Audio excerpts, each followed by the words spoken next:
Takže čau ty lidi, s vámi je tady po téhle době zase Tomic Master, nebo Tomáš prostě.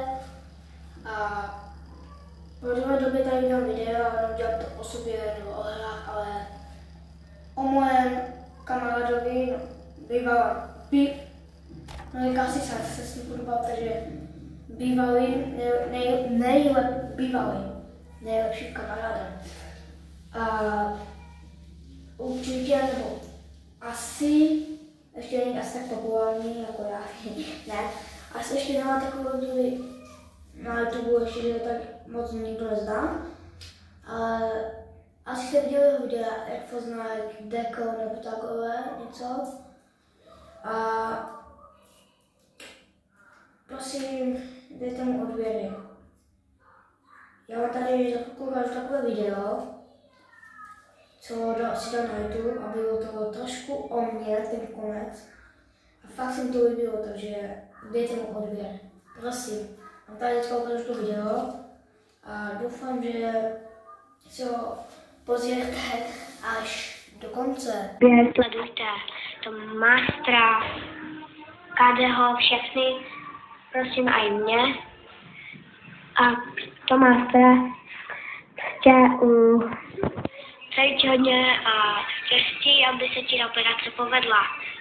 Asi jste viděli to video 19. září do Prahy. Tak, dneska jste se na něj podívali a jak jste viděli, tak on měl bylo hezky, kam on mě řekl a to. Takže dejte mu odběr, on chce, určitě se taky dostanou jako svého cíle, třeba do roka, 50 odběrací, 100 a takové věci. Dejte odběr aj mě, prosím, a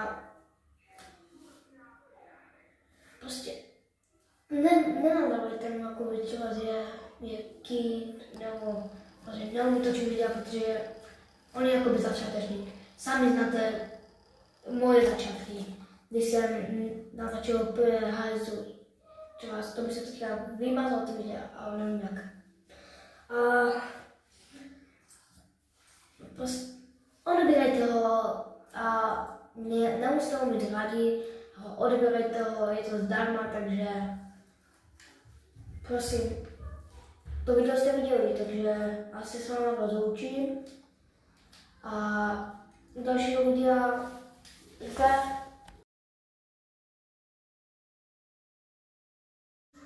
lidi, už můžete vypnout video, tady už je to 3 minut, ale to už máte 1 minut, takže vypněte video.